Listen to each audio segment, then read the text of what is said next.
Astrology में बोला जाता है कि जब एक बेटी का जन्म होता है ना किसी घर में या होने वाला होता है तो उस घर का नक्शा ही चेंज हो जाता है। तो योर बेटी या your daughter is very lucky for you. Yes definitely I agree completely. तब मैंने अपनी फर्स्ट डांस क्लासेस दी थी, लोगों को सिखाया था। अच्छा, मैं तो तब से ऑन करती आ रही हूँ बट एक अपने फ्रॉम 6th क्लास। अरे बाप रे। बोलते हैं। हाँ, कि नहीं ऐसे नहीं, ऐसा करो, अब अपनी लाइफ अपने अकॉर्डिंग जीने का मतलब मजा ही अलग है। अब 5 years हो गए ना शादी को, तो हमने एक दूसरे को कुछ सिर को पूछा कभी आपने कि क्या क्या दिखा मेरे अंदर ऐसा कि उन्होंने आज तक इस बात का आंसर दिया नहीं है। बहुत पूछा, अब मैं पूछना बंद हो गई हूँ। सर यहाँ पे आते रहे सर, मैं पूछती। मतलब मैं रो भी नहीं पा रही थी, मुझे याद है। आई वॉज जस्ट ब्लैंक, मैंने किसी से बात नहीं करी थी पूरा 1 हफ्ता। I was just in my room. जय श्री राम। भारतीय नारी सब पे भारी। अगर कोई नारी जिंदगी में कुछ करने का ठान लेना तो वो जिंदगी में सब कुछ करके दिखा सकती है। ऐसे ही हैं आज के हमारे स्पेशल गेस्ट्स जिनकी लाइफ में बहुत सी प्रॉब्लम्स आए बट वो हर एक हडल को अपनी जिंदगी में बोलते गए चल हार। एंजाइटी, डिप्रेशन, स्ट्रेस, ये सब उनकी लाइफ में ज़्यादा दिन तक टिक नहीं पाया और उनको सक्सेस होने से रोक नहीं पाया। So please welcome the one and only Yamini जे।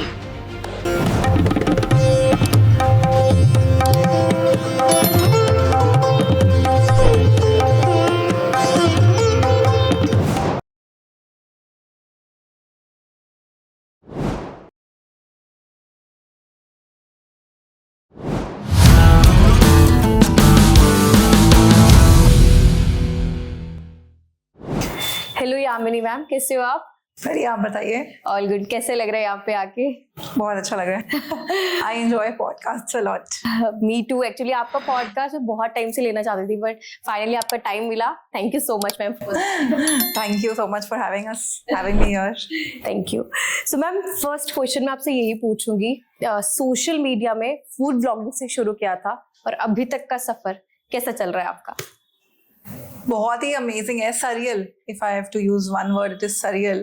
क्योंकि हमने नहीं एक्सपेक्ट किया था, पीयूष और मेरे दोनों ही अपने अपने बिजनेसेस हैं जी, और हम लोगों ने कभी नहीं एक्सपेक्ट किया था कि we will reach at this stage और हम ऐसा कुछ काम करेंगे भी। बट और फूड ब्लॉगिंग तो सिर्फ ऐसे शौक की चीज थी, बस मतलब कि कहीं गए हैं तो फूड कवर कर लिया। बट आई थिंक अपने आप रास्ता मिलता गया तो हम इसमें काम करते गए। तो फाइनली अब ऐसा स्टेज है where I take this very seriously because इसमें काफी स्कोप है। वो तो चलो हमें लास्ट 1-2 साल से पता लग रहा है, हमें भी, इस पूरे वर्ल्ड को भी, कि इसमें काफी स्कोप है। And now we are taking it professionally. I have a team now, तो इसको बहुत अच्छे से करते हैं और अभी इसमें इंटरेस्ट भी काफी रहता है। मजा आ रहा है मतलब फुल। तो ऐसा लगता नहीं कि काम है। तो मैं कहीं भी जा रही होती हूँ, मेरे दिमाग में स्क्रिप्ट्स चल रही होती हैं, मैं रियल लाइफ सिनेरियोस पिक कर रही होती हूँ कि हाँ ये पिक करके अपने रील में डालेंगे, ऐसा रहता है। उसमें वीडियो बना देंगे हम, है ना? हाँ। उसके लिए हमें अपना पूरा दिमाग खुले में चलना पड़ता है कि यार नहीं, हमें करके दिखाना कुछ। सो मैम, आपने कहीं बोला था, मैंने काफी आपकी देखी थी चीजें, आपने इंटरव्यूज दिए थे, तो उधर बोला गया है कि यू डिड लाइक कि वीडियोस आप बनाते रहे but when ever you got like conceive, आपका प्रेगनेंसी वीडियोस काफी लोगों ने पसंद किया। सो हम बोल सकते हैं कि वो टर्निंग पॉइंट रहा है आपके सोशल मीडिया पे? यस, बिल्कुल। Because I think when I got pregnant, Covid बिल्कुल पीक पे था और उस टाइम ना इंडिया में प्रेगनेंसी मतलब showing your belly and telling the world, announcing to the world that आप pregnant हो, was still a taboo। मतलब अभी इतना ओपनली लोग नहीं वो करते थे, शो करते हैं। आजकल भी उन्होंने थोड़ा हाइप तो करते ही हैं। एंड उसके ऊपर एक तो फर्स्टली फ्लॉन्टिंग इट, सेकेंडली उसके ऊपर फनी कंटेंट बनाना। तो आई थिंक इंडिया में we were one of the first few such creators who are doing this. अब काफी कॉमन है, तो वो चीज बहुत लोगों ने पसंद करी, बहुत फ्रेश था एक चीज लोगों के लिए। तो वो that was a turning point, that's true. मतलब ऐसे कहा तो हमारे एक दिन में 50-60 फॉलोअर्स बढ़ते थे और उसके बाद से एक दिन में 1000-2000 ऐसे फॉलोअर्स बढ़ने लग गए। ये बताऊं क्यों है मैम? क्योंकि लाइक हमारे, अगर मैं एस्ट्रोलॉजर हूँ एक्चुअली, तो हमारे एस्ट्रोलॉजी में बोला जाता है कि जब एक बेटी का जन्म होता है ना किसी घर में या होने वाला होता है तो उस घर का नक्शा ही चेंज हो जाता है। तो योर बेटी या your daughter is very lucky for you. Yes definitely, I agree completely. That's good. तो मैम, आपकी शादी से पहले की लाइफ या अब शादी के बाद की लाइफ, किसमें मजा आ रहा है जीने का? अब वाली लाइफ में। अब में Firstly, I think even though I have been raised very independently, but एक होता है ना फाइनेंशियल फ्रीडम, और मैं हमेशा वर्किंग भी रही हूँ. मतलब मैंने ऐसे मैं जब 6th क्लास में थी तब से मैं तब मैंने अपनी फर्स्ट डांस क्लासेस दी थी, लोगों को सिखाया था. अच्छा, मैं तो तब से अर्न करती आ रही हूँ. बट एक अपने फ्रॉम 6th क्लास. अरे बाप रे. तो वहाँ पे तब क्या माइंडसेट था आपका कि 6th क्लास से you are like what you do actually at that time? तब तो समर वेकेशंस रहती थी. हाँ. तो उसमें डांस क्लासेस में बच्चों को सिखाती थी. And I was in 6th class, तो मेरे से छोटे बच्चे भी होते थे मेरे जितने भी, और काफी बड़े ना प्रॉपर लेडीज भी हुआ करती थी उस टाइम पे. But I was good at dance. और तब ना ऐसे प्रॉपर स्टूडियोज एंड इन सब का कॉन्सेप्ट नहीं था. तो किसी को अपने किसी वेडिंग के लिए या फंक्शन के लिए डांस सीखना होता था. अच्छा. घर पे ही जाते थे. तो I was one of them. Okay. And तब मेरी पहली, आप कह सकते हो, इनकम तब थी.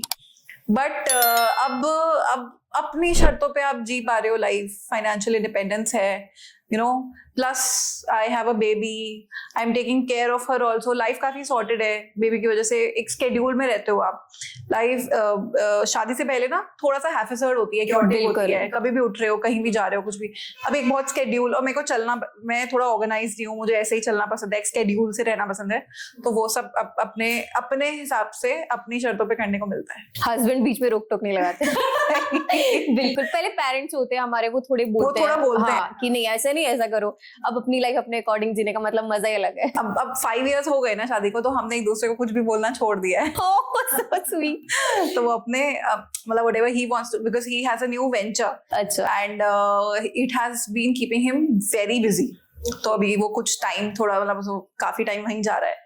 तो हम लोगों का एक म्यूचुअल अंडरस्टैंडिंग हो गई है कि ना मैं उन्हें कुछ बोलूंगी ना वो मुझे कुछ बोलेंगे. अच्छा.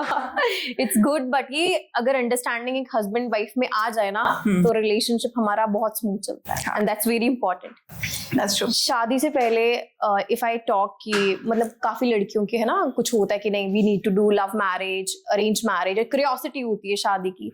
सो you had a arrange marriage. तो कभी था कि नहीं लव मैरिज करनी है, या अरेंज का ही सोचा था पहले से? नहीं, सोचा तो नहीं था. एक्चुअली शादी का ही नहीं सोचा था. अच्छा. ओके. और लव के लिए कोई था ही नहीं उस टाइम पे. बट आई गेस तब तो I was very much you know, जो भी मेरे पेरेंट्स ने बोला, समझाया, जैसे भी, तब तो मैंने वही सब माना. सो ऐसा था. मतलब हमारी पीयूष और मेरे दोनों में यही हुआ है दैट यू नो, पहले एजुकेशन फिनिश करी, फिर हम लोगों ने अपने अपने बिजनेसेस करे. उसमें एक लेवल तक वी वर सेटल्ड कि ठीक है, अब पता है कि हाँ नेक्स्ट कमिंग ईयर्स में हम ये करने वाले हैं. प्लान ऑफ एक्शन सेट था. तो उसके बाद नेक्स्ट स्टेप वाज मैरिज. तो दैट इज वाई पीयूष के साथ भी यही हुआ. पीयूष के हम दोनों की शादी was driven by our parents as arranged marriages. तो but luckily it turned out great for us in the sense कि हम दोनों का विजन सेम है लाइफ में ना.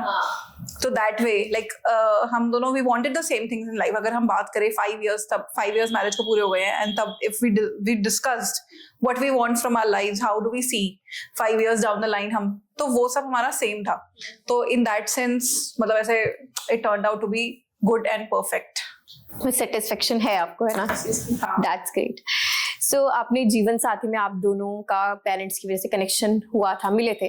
सो मैं भी एस्ट्रोलॉजी में हूँ, मेरे पास भी बहुत से लोग आते हैं कि मैम हम ऑनलाइन रिश्ता देख रहे हैं या हमारे पेरेंट्स देख रहे हैं, बट उनको ना कहीं डर होता है कि यार we don't know the background, या कोई रिलेटिव्स नहीं कर रहे हैं, हम ऑनलाइन एक बहुत बड़े वर्ल्ड में देख रहे हैं जहाँ पे कुछ एक पार्टनर को डिसाइड कर पाना बहुत मुश्किल होता है. सो वहां पे आपके पेरेंट्स ने ऐसा क्या किया कि उनको लगा कि Piyush is the right partner for you, और आपने कैसे डिसाइड किया कि हाँ यही है भाई, अब इसी से शादी करनी है? तो पेरेंट्स का तो ना अपना अपना तरीका होता है. बिकॉज इंडियन सोसाइटी में ये है कि कहीं ना कहीं से रिश्तेदारियां और कहीं ना कहीं से जान पहचान निकल. तो ऑनलाइन निकल गई थी? ऑनलाइन तो हम मिले, हमने बातचीत करी, है ना. उसके बाद पता लग जाता है कि ये कहाँ रहते हैं, या उन्हें पता लग जाता है कि हम कहाँ रहते हैं. फिर आसपास कोई ना कोई जान पहचान. Yes exactly. तो वो पूछा गया था बैकग्राउंड क्या है, कहाँ पे क्या? हाँ, आई थिंक वो तो है ही, जेनेरिक है, इंडियन सोसाइटी में सब करते हैं. तो वो पेरेंट्स का तो जो तरीका है वो ये है. एंड बाकी सारे जो भी उनके करने होते हैं, उन्हें चेक्स एंड अपनी पूरी अपनी फुलफिलमेंट करनी होती है, वो सब उन्होंने करा था. एंड मुझे इसीलिए सही लगा because when we first met, as I said, हमारा दोनों का विजन सेम था जो हम चाहते थे लाइफ से. फर्स्ट मीटिंग में ही हम लोगों ने डिस्कस किया था. Secondly he was very encouraging and supportive towards my work back then also. Okay, पहले से ही था वो चीज. Alright. When we first met, तब इनफैक्ट मेरा मतलब हम लोगों ने ये क्रिएशन डिजिटल क्रिएटर का काम नहीं शुरू किया था. ओके तब I had a fashion studio. Okay. था तो फिर भी मेरा ही बिजनेस और पीयूष का भी अपना बिजनेस था. बट एंड अपना बिजनेस जब होता है ना तो देर आर नो आवर्स. बिल्कुल. You working 24/7 day and night.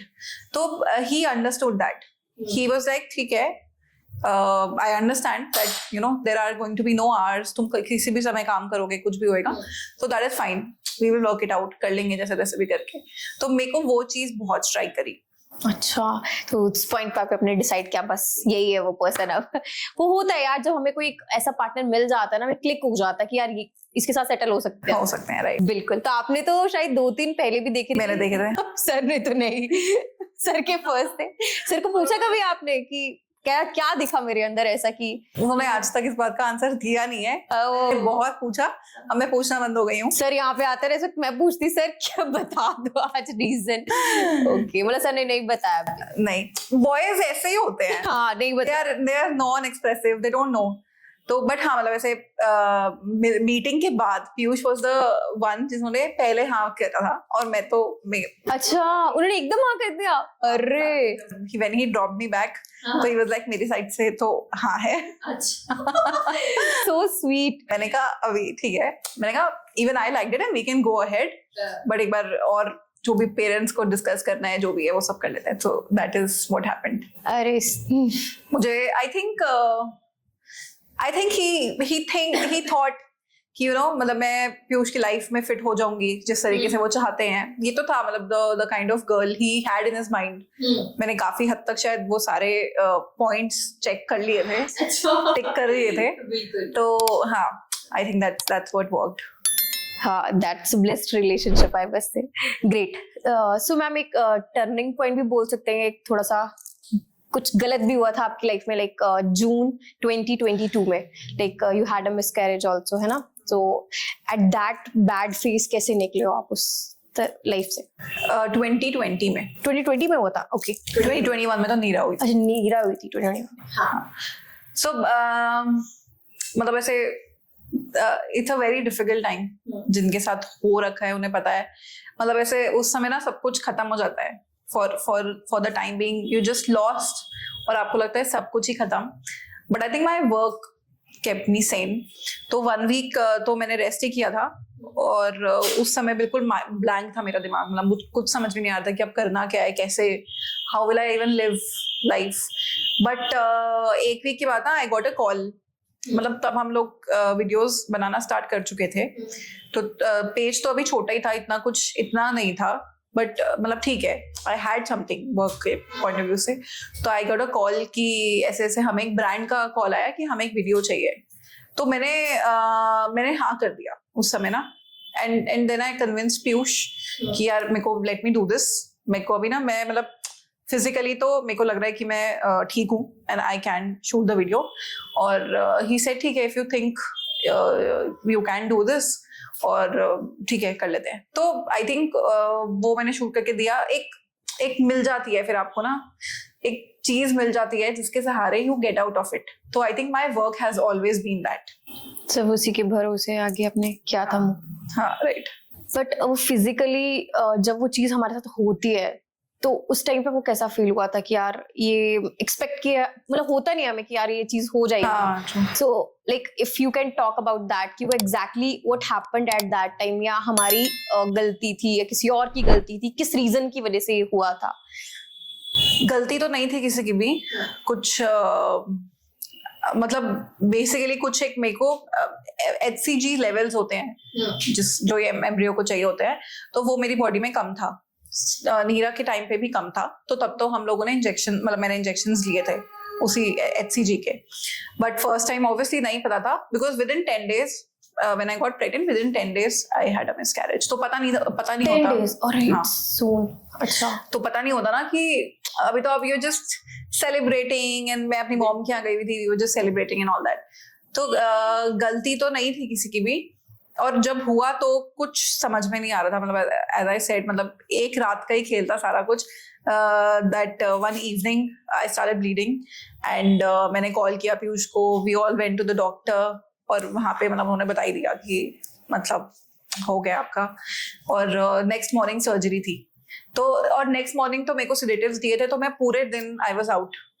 And when I woke up बिल्कुल completely blank. I did not know कि अब क्या करना है. मैं तो शायद मतलब मैं रो भी नहीं पा रही थी, मुझे याद है. I was just blank. मैंने किसी से बात नहीं करी थी पूरा एक हफ्ता. I was just in my room. उसके बाद फिर मैंने 7 days were like this. 8th day से I started working. And I think उस दिन के बाद से मैंने काम कभी नहीं छोड़ा, एक भी दिन नहीं. Even when Neera was born, मैं hospital से भी काम करी थी because work keeps me sane. Absolutely. कोई भी ऐसा दिन होता ना, some days are not good. आप बुरा फील कर रहे होते हो, आप खराब फील कर रहे होते हो. I come back home and I start working. कुछ भी नहीं होता, मैं कुछ भी अपना लिस्ट बनाने लग जाती हूँ या स्क्रिप्ट लिखनी शुरू कर देती हूँ because I can't stay away from. Then you have a creative mind, I guess. बहुत ज्यादा. तभी वो हम इतना जल्दी अपने काम पे लग के डाइवर्ट कर लेते हैं अपने आप को. That's great. उसके बाद आपकी डॉटर हुई दोबारा से, like October onwards I guess आपने दोबारा कंसीव किया. तो उसके लाइक उसमें तो हम बहुत अलर्ट हो जाते हैं कि यार इस बार ये गलतियां नहीं होनी चाहिए. तो पहले क्या, so how you take care with your work and with your like baby जो कंसीव हुआ था उसके साथ कैसे आपने मैनेज किया ऑल द थिंग्स? तो मेरे को first trimester which is first 3 months complete bed rest दे दिया था कंप्लीटली. इनफैक्ट सीढ़ियां भी उतरना अलाउड नहीं था, गाड़ी में बैठना अलाउड नहीं था, कहीं जाना अलाउड नहीं था, कुछ भी नहीं. एंड ऐसा मेरी लाइफ में फर्स्ट टाइम हो रहा था. मतलब मैं उनमें से हूँ जो कभी लाइफ में खाली नहीं बैठी. 3 महीने मेरे को घर पे निकाले थे, बहुत मुश्किल था. बट अगेन आई थॉट क्या करें, इसे टाइम खाली बैठना इज नॉट मी.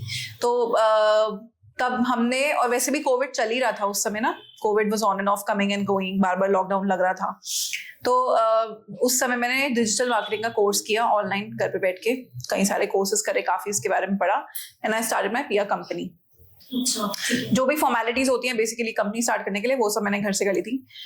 जनवरी 2021 में doctor said now you are good to go. मतलब अब आप घर से बाहर निकल सकते हो physically. Now you are capable of carrying the child forward. बस I think January onwards I started. मैंने वॉक इन्स भी करे हैं प्रेगनेंसी में. फुल 9th month के नीरा 23rd को हुई है. 20th जून को मेरा शूट था. इवनिंग मैंने वो भी करा है पूरा. अच्छा, ओके. मैं मतलब ऐसे, मैंने फिर जिस दिन से डॉक्टर ने बोल दिया ना कि बस अब आपका जो आपका पर्सनल लॉकडाउन है वो लिफ्ट हो चुका है, अब आप कर सकते हो अपना काम कंटिन्यू.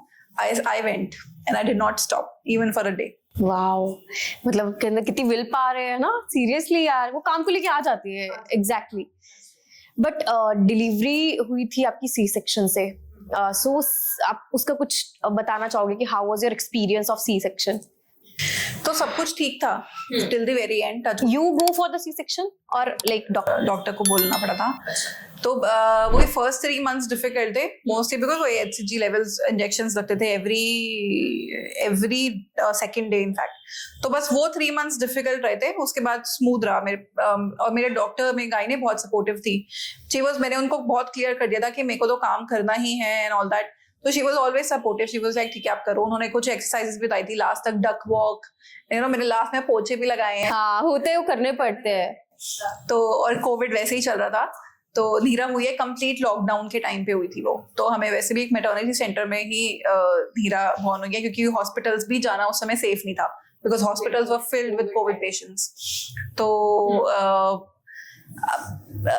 मतलब इट्स जस्ट क्या कह सकते हैं, हो गया. मतलब ऐसे व्हेन शी वाज बॉर्न, हाँ राइट, उस तो सब कुछ ठीक चल रहा था. एंड डॉक्टर सेड कि नीरा ना नीचे नहीं हो रही है. मतलब ऐसे मेरा टर्म फिनिश हो गया था, पूरे सारे वीक्स 40 weeks फिनिश हो गए थे एंड वो नीचे नहीं मूव हो रही थी. तो दैट वाज कंसर्निंग. एंड तब उससे पता लगा अल्ट्रासाउंड से कि इसका लेग्स फंस गई हैं. ऑलराइट. ओहो. उसी लेग्स के कुछ पोजीशन इसकी ऐसी थी, उसी की वजह से वो नीचे नहीं आ पा रही है. तो हमें सी सेक्शन करना ही पड़ा. डर लग रहा था उस टाइम पे सी सेक्शन. हाँ, मतलब हम हॉस्पिटल गए थे and till the very last moment we were trying कि हो जाए. नॉर्मली, और पेन भी इंड्यूस किया था, बट फिर भी नहीं हुआ, तो वी वेंट विद सी सेक.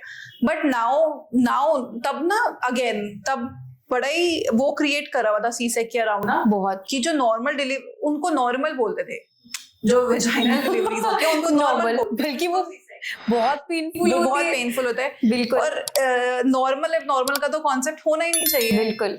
तो तब सब यही बोलते थे कि नहीं नॉर्मल होना चाहिए, बच्चा नॉर्मल होना चाहिए. Now when I have been through it and अब टाइम भी हो गया है और एजुकेट हो गए हैं, इस चीज के बारे में एक्सपोजर मिला है, there is no such thing as normal. बच्चा बॉर्न होना है, सेफली बॉर्न होना है, जैसे मर्जी भी हो जाए, जैसे आपकी बॉडी एंड्योर कर पा रही है और जैसे डॉक्टर्स बोल रहे हैं आप वैसे, that should be your concern ना. ये नहीं होना चाहिए जो सोसाइटी ने क्रिएट किया. बहुत ज्यादा नॉर्मल हो जाएगा तो मदर के लिए ज्यादा बेटर. ऐसा कुछ नहीं है. It's difficult. Pregnancy and child birth is difficult. years and years से हमें पता है कुछ सर्टेन लेवल का पेन होएगा ही, चाहे आप कुछ किसी भी तरीके से डिलीवर करो बेबी, और कुछ डिफिकल्ट टाइम रहने वाला है, वो भी पता है. But again this should not be a deciding factor for anybody कि हम सी सेक नहीं करवाएंगे, हमें नॉर्मल करवाना है. ऐसा नहीं होना चाहिए. जो उस समय सेफ है या जो डॉक्टर सजेस्ट कर रहे हैं, गो फॉर दैट. बिल्कुल, या एब्सोल्युटली. सो पता नहीं आपने एक न्यूज सुनी होगी या नहीं, जब भारती जो है कॉमेडियन, आपने उसका भी सी सेक्शन हुआ था, and after giving the birth of like I think son हुआ था उनके, तो उनका जब सन पैदा हुआ था उसके 12 डेज के बाद ही she started working, shooting and all. लोगों ने बहुत क्रिटिसाइज किया था कि यू स्टार्टेड वर्किंग, 3 महीने लग जाते हैं रिकवर करने के लिए, एंड बेबी को फीड नहीं करा रही है, ये तो 2 शूटिंग्स कर रही है, how she is handling the baby, इतनी गंदी माँ है, मतलब बहुत क्रिटिसाइज कर दिया था. तो आपको क्या लगता है कि वो चीज सही हुई थी आपकी, मतलब अगर आपको पता चले या इस तरह की चीजें जो बोली गई थी उनके लिए, तो what you think about that? As creators we have learn one thing, लोगों का काम है कहना, कुछ तो लोग कहेंगे, एंड वो नहीं करती, अगर वो ये नहीं करती तो भी लोग सुनाते. So and I think when somebody is that successful, वो उस स्टेज पे पहुंच जाते हैं ना, वो they learn to mute these people, उनको अपने आप आ जाता है. और लोगों ने कब किसको क्रिटिसाइज नहीं किया, specially women in our country. कब और चाइल्ड बर्थ की जब बात आती है तो दुनिया क्रिटिसाइज करती है. एब्सोल्युटली. आई डोंट थिंक अब तो मतलब उनमें से तो कोई भी शायद इन किसी चीज को भी भाव देता होगा. हाँ, बट वो बहुत गलत चीज है, लोगों को ऐसा बिल्कुल नहीं बोलना चाहिए आई गेस, क्योंकि लेडी को भी टेंशन होती है अपने बेबी का. आई थिंक उसके लिए उसके काम से ज्यादा बेबी की, अब आप भी अपनी बेबी को लेकर आए हो तो ऑब्वियसली आपके लिए काम भी उतना इंपॉर्टेंट है, बेबी भी. नहीं तो आप बोलते कि हाँ तो चल घर रहे, मैं यहाँ पे अपना काम करती हूँ. सो लड़की को सब कुछ पता होता है, each and everything. So I think salute to every women जिनका बेबी भी है और स्पेशली अपने काम को भी handle. Right, that's true. So Neera की आई थिंक हेल्थ खराब थी when she was born. So आपको फीड भी कराना था उसको, लाइक एवरीथिंग आप सी सेक्शन से भी गो थ्रू कर रहे थे. So you managed all thing, घर वाले सपोर्ट कर रहे थे, किस तरह चीजें हुई थी, वो कैसा निकला था टाइम जब उस रिकवर किया था उसने उन टाइम से? She was born in 6th day पे. इसके कुछ टेस्ट हुए थे और रिपोर्ट्स में आया कि इसका शुगर लेवल बहुत ही कम है. अच्छा. तो लिटरली हॉस्पिटल भागने वाली हालत हो गई थी, और मैं ही भागी थी, मतलब पीयूष वाज देयर, पीयूष और मैं गए थे. तो मतलब एंड सी सेक के बाद तो सब बोलते हैं कि चलना भी 1 month की रिकवरी है, 40 days का एक टाइम होता है जापा वाला जो हमारे यहाँ. तो 6th day मेरे को भागना पड़ा था, मतलब ऐसे, because she was not fine. And I realise, और उसके बाद से जब तक किसने पूरा फुल्ली रिकवर नहीं कर लिया था तब तक हमारी विजिट्स रेगुलर डॉक्टर के होती रहती थी. I think then I realise कि when you become a mother, आपको कुछ स्ट्रेंथ भगवान दे देते हैं. हाँ, बहुत ज्यादा. When it comes to your child ना, आप सब कुछ छोड़ के you can fight with anything, be it emotional, be it physical, and that is what happened उस समय. और मैं या मेरी जगह कोई भी और होती, और इतना छोटा बेबी, 6 days के बेबी को अगर उसके शुगर लेवल्स लो होते या इतना मतलब कुछ होता, तो I think any mother would have forgot about her pains and just ran. तो मेरे को लगता है ऐसे सब मदर्स के साथ है, वो एक इनबिल्ट स्ट्रेंथ है. सो अभी जैसे ऑब्वियसली कुछ टाइम बाद आपने काम करना शुरू किया आफ्टर योर डिलीवरी, है ना, जो भी बेबीज के हेल्थ इशू से टच वो अच्छे से रिजॉल्व हो गए, जो भी था इट वाज गुड, जो भी टाइम से निकला. बट उसके काम को मैनेज करना, बेबी को हैंडल करना, बेबी सोती नहीं है रात को बिल्कुल, सुबह उठते कैसे थे, कैसे काम करते थे eight that time?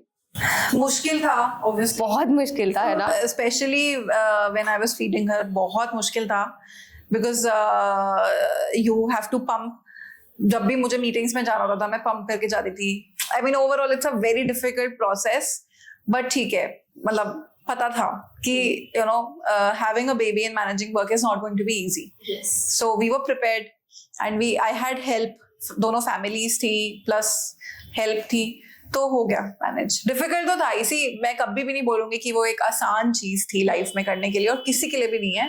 But when you have to have the right mindset, you know, firstly go into you know having a child और प्रेगनेंसी प्रिपेयर्ड कि आसान तो नहीं होने वाला.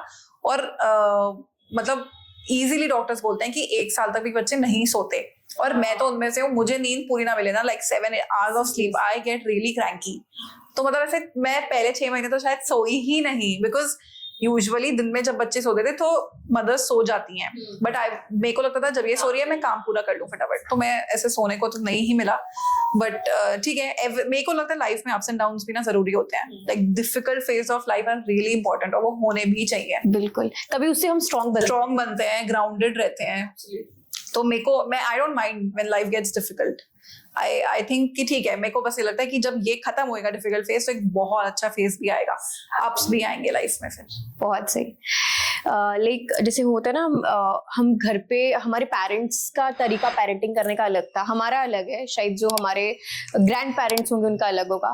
सो समटाइम मतलब मेरे साथ तो ऐसा हुआ ही है कि लाइक मेरी मम्मा या मेरी mother in law like always use to, नहीं तो इसको खिला दे. लाइक 1 year तक हम बोलते हैं कि शुगर या सॉल्ट बच्चे को इतना नहीं देना चाहिए, 6 months से पहले तो बिल्कुल भी नहीं. समटाइम हम जो खा रहे हैं, मेरी मदर या मेरी आपके साथ कभी हुआ है वो खिला देते थे या कुछ ऐसा फीस किया आपने? मैं तो मना कर देती थी, नो नहीं खिलाना है, डॉक्टर ने स्ट्रिक्टली मना किया है. सबके साथ कभी ऐसा कुछ एक्सपीरियंस किया था आपने? तो मेरे घर पे तो ऑब्वियसली मेरी चलती थी बहुत ज्यादा. तो मेरे पेरेंट्स मुझसे बहुत डरते थे कि नहीं अगर यामिनी ने मना किया हम कुछ नहीं खिलाते. अच्छा. बट मेरे फादर इन लॉ को मीठा बहुत पसंद है. yes. हाँ, वो हो जाता है कभी कभी, कोई बोल देता है. उनको इसको वो ऐसा होता था कि वो कुछ खा रहे होते थे ना, इतना सा पीस उसके यहाँ लगा दिया बस वही. तो वो करते थे, और सब मना करते थे उन्हें, बट वो आदत से मजबूर वो कहते थे यार, वो सामने बैठी हुई होती है नीरा और मैं खा रहा होता हूँ ना, मेरा मन नहीं लगता कि मैं उसको ना दूं, मेरे से हो ही नहीं पाता. तो वो बस that is one thing which happened. बस बाकी सब तो प्रीटी मच हम डॉक्टर की ही सुनते थे फॉर एवरीथिंग. मतलब इसको कब फीड करना है, कब इसको टॉप फीड देनी है, सब के लिए मैं डॉक्टर से ही कंसल्ट करी थी, और हम वो फॉलो करते थे. तब तो आप बहुत ब्लेस्ड रहे हो इस चीज में. ग्रेट. सो कभी बॉडी शेमिंग या कुछ उसका शिकार बने हो आप? कभी किसी ने बोल दिया हो कुछ ऐसा, गुस्सा आ जाता है देखिए, बैड कमेंट समटाइम आपके वीडियोस पे कुछ बोल दिया हो related to you, your body या योर कंटेंट? सो या बॉडी शेमिंग तो I think has been going on ever since we started making videos. अब तो फर्स्टली आदत भी पड़ गई है, और मेरे को लगता है अब तो अच्छा है, नेगेटिव कमेंट्स आएंगे ना तो वीडियो चलेगी. हाँ, वो ज्यादा अच्छा होता है. जब नीरा हुई थी ना, तब वही बैड मदर वाले कमेंट्स बहुत आते थे. अच्छा, for what? Like for this only, that you're using your baby for videos, you're a bad mother. और अगर किसी भी वीडियो में, मतलब ऐसे there are a lot of people now, everybody has opinion. तो वो बच्चे का सर ठीक से नहीं पकड़ा हुआ, वो तुम ऐसे कर रही हो, तुम गैस के पास खड़े हो बच्चे को लेके, all those kind of, जबकि गैस बंद होती थी.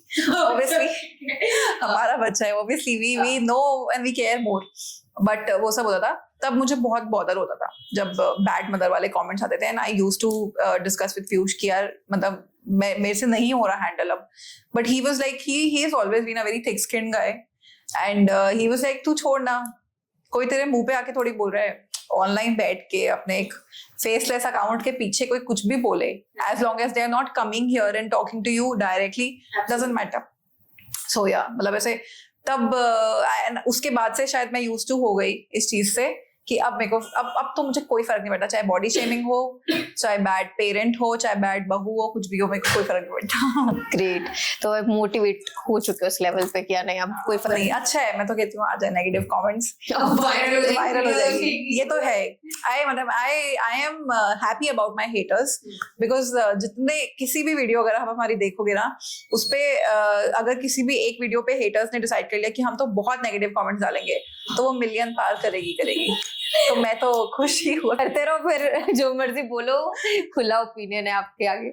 ग्रेट। सो मैम, लास्ट में मैं आपसे एक रिक्वेस्ट करूंगी, अपने एक्सपीरियंस के अकॉर्डिंग आप अपने व्यूअर्स को कुछ बोलना चाहोगे, how to handle the things, specially women जो स्पेशली वर्किंग करती हैं और साथ में अपने बेबीज को भी देख रही है, उनको आप कुछ सजेशंस देना चाहें? हम actually we get a lot of DMs and women firstly तो are struggling a lot. कभी कभार किसी के ट्रबल्ड इन-लॉज हैं या फिर बच्चे के साथ मैनेज नहीं हो रहा है, ऑल दैट। फर्स्टली तो I want to say that financial independence is really important, बहुत इंपॉर्टेंट है। so firstly that, and secondly as I said, life में ups and downs रहेंगे ही रहेंगे, and that is how life is। मैंने एक study पढ़ी थी दैट कोई ट्री है जो 150 years तक रहते हैं, तो उन ट्री में ना साइंटिस्ट ने एड्रेनालिन पंप कर दिया, विच इज कि उनकी लाइफ साइकिल में कभी भी डाउन्स ही नहीं आएंगे, हमेशा वो एड्रेनालिन पे हाई रहेंगे, और वो ट्री मर गया। And that tells us that lows भी बहुत इंपॉर्टेंट लाइफ में। If you constantly on a high, it will burn out, you will burn out, and you will not be able to enjoy, you know, all the things in life. So I guess highs and lows बहुत important है, and अगर आप high time पे खुश हो तो लो time पे modest रहो, ग्राउंडेड रहो। Absolutely. So thank you so much ma'am, आप यहाँ पे आए, बहुत अच्छा लगा। एक मेरा छोटा सा एक मैं बोलूंगी प्रेजेंस ही है मेरी तरफ से, मैं एक एस्ट्रोलॉजर हूँ, तो this is a 7 chakra crystal for you. आप इसको पहन सकते हो या घर पे अपने मंदिर या कहीं भी रख सकते हो, ये आपको आपकी ग्रोथ में फॉर सोशल मीडिया कहीं भी बहुत हेल्प करेगा। Thank you so much, thank you.